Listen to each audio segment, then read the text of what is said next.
Hello y'all, welcome back. We're going to be doing a little makeover, well, I don't even know if I'd call this a makeover. I think we're calling this just a bedroom refresh because we're not making over the whole room by any means. What we are going to do is change out this black accent wall that I did a couple years ago, and I wanted to try my hand at some Grasscloth wallpaper.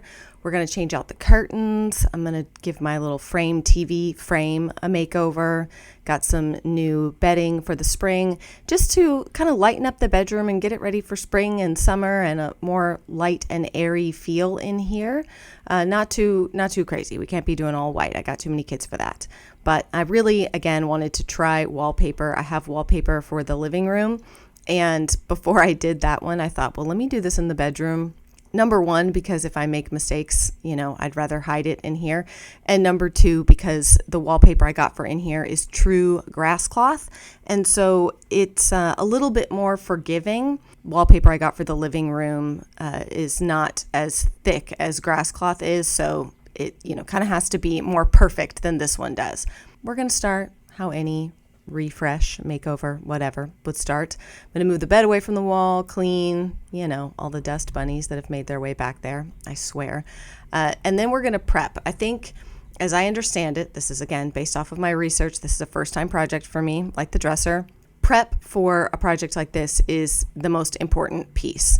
So I'm just going to kind of clean as I go, but, y'all, there's a serious storm. It's coming up a bad cloud here in South Carolina, and the thunder and the lightning, it's all a lot. So I don't know if you'll be able to hear that in the background, but I'm recording this voiceover and it is not a sunny day. We're going to start by prepping the wall. I'm going to remove the boards that we put up to kind of make this accent wall.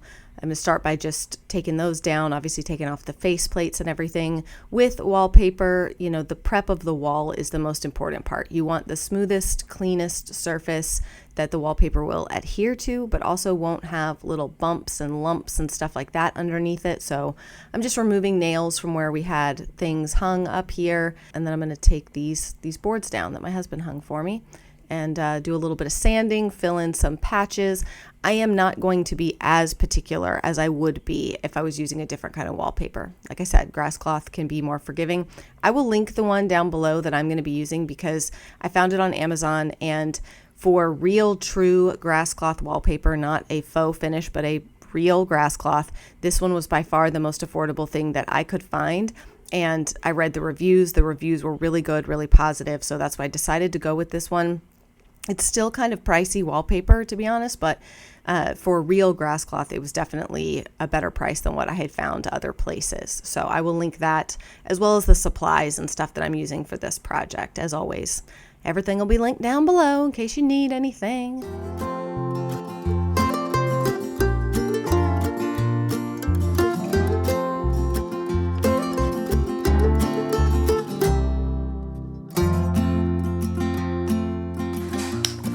I think the walls are pretty well prepped. I know they look kind of atrocious, but it doesn't, that part's fine. This is going to be more forgiving because this wallpaper is textured, so the wall itself doesn't have to be like perfect. But I'm going to paint really quickly the trim up top and the trim at the bottom the same like whitish cream color as the rest of the room, so that then I can, obviously I have to be careful at the top and the bottom of the trim, but on the part that touches the black part of the wall, I can just be messy because I'll put the wallpaper over top of that. So that's what I'm going to do next.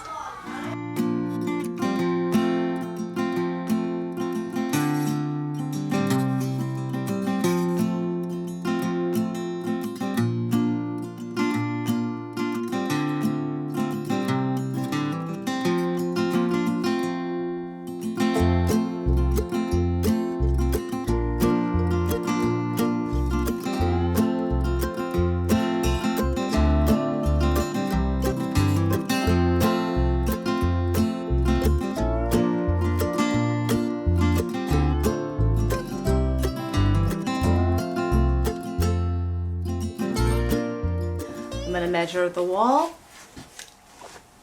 This kind says I'm supposed to put the paste directly on the wall. it's Grasscloth, so you have to like not put too much paste on it or it'll soak through, and you can't get the paste like oozing out the sides, because if it gets on the Grasscloth natural material, it'll like stain it. So we're gonna be doing this very gingerly. Probably should have another set of hands to help me, but I don't know where my husband is.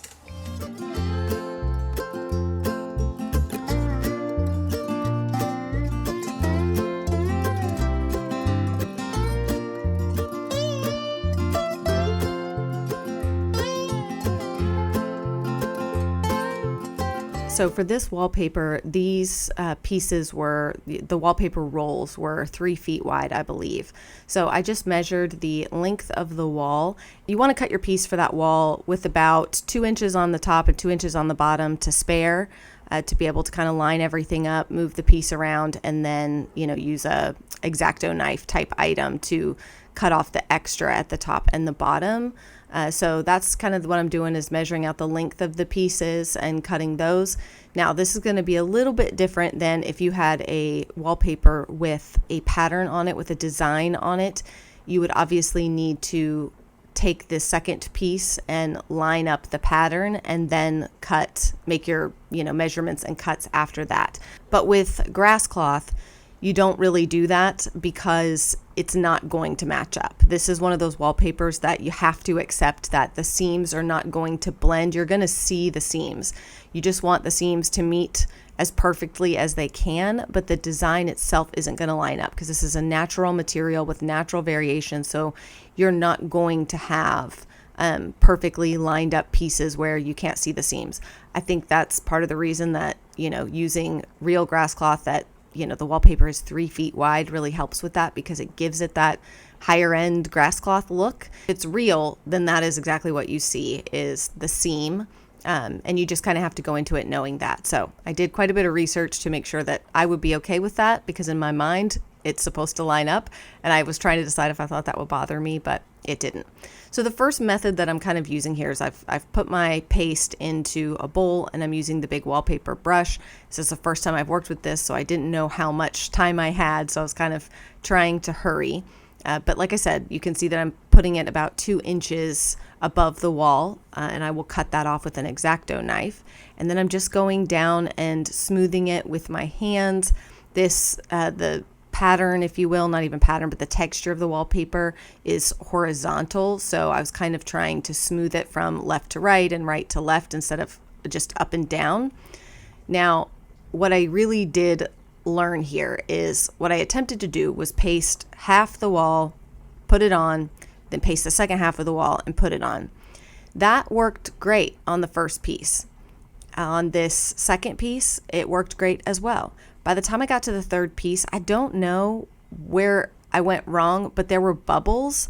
And so you'll see when I get to the fourth piece, I kind of kept the wallpaper rolled. This is where it would have been handy to have a second person, because I kind of kept the wallpaper rolled and I just pasted it and, you know, put the paste on the wall and then slowly rolled the wallpaper down.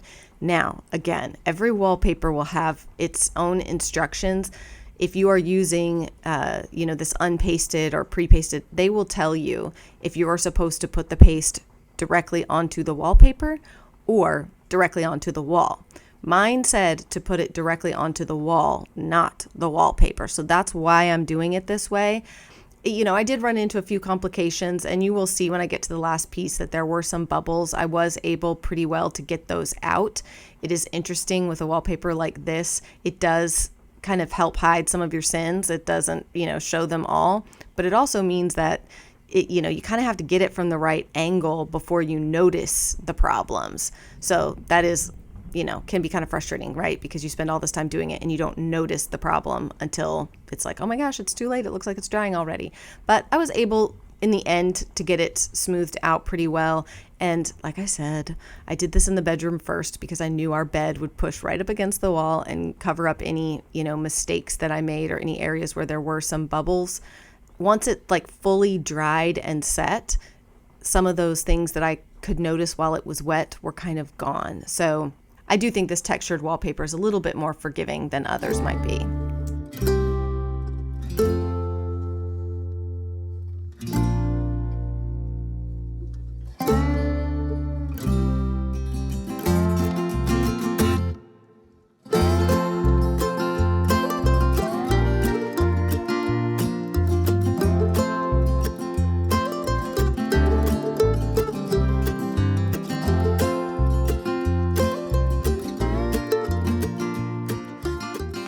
I like it. There's a couple of little mistakes, and like I said, with the seams of this, it's not going to match perfectly because it's grass cloth, it's a natural material, so you just want the seams to touch, so they do.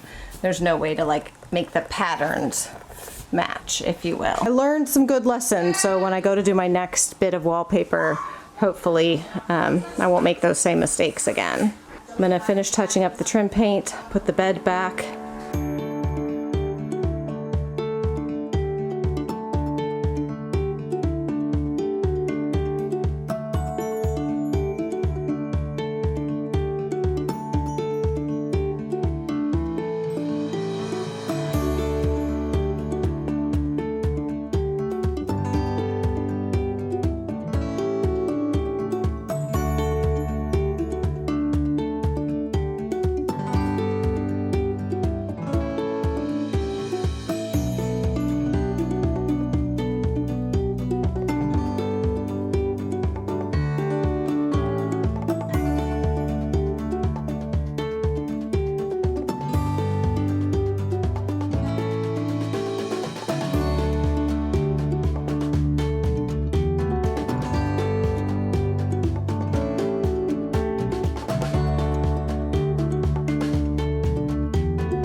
I am waiting for Christopher to come back to help me hang my peacock picture.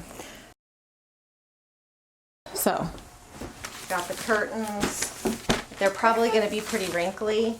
I'm going to see how bad they are if I can just steam them instead of... Hey, ma'am. Sorry. Excuse me. You can see the material there. It's like a silky.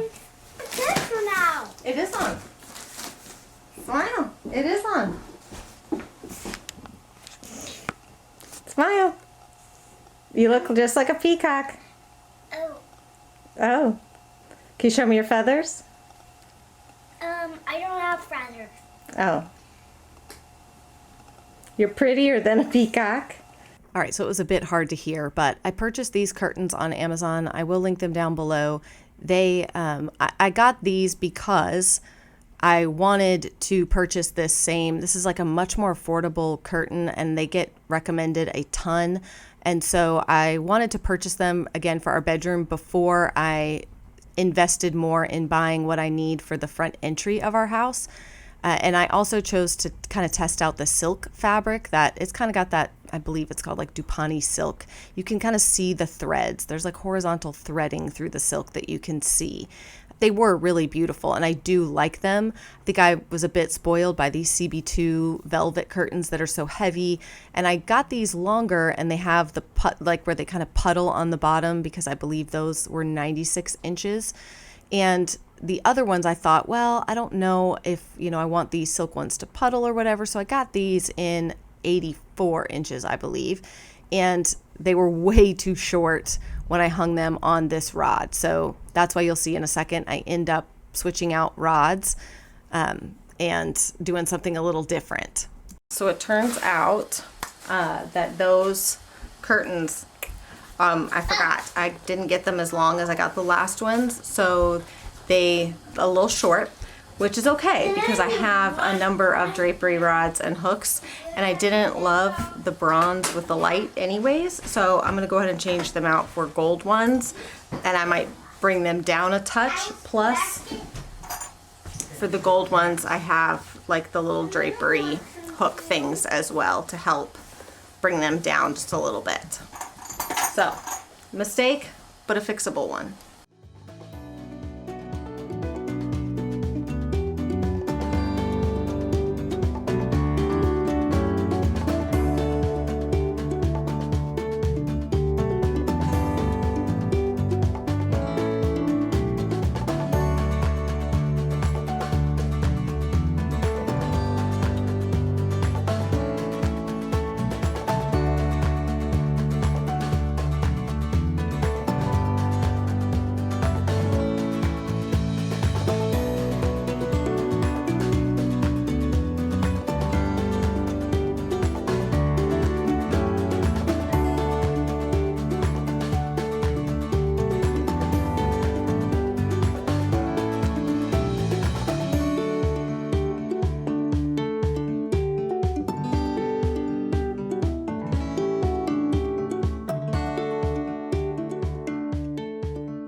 Goodness gracious, after all that work, I actually think that I like it without the hooks. I picked up this adorable peacock framed print. It's more of like a canvas. I mean, you can see the texture of the paint. It's really beautiful. And I got it from Home Goods, I believe. I don't know, maybe like $40. I swear. They have the best art.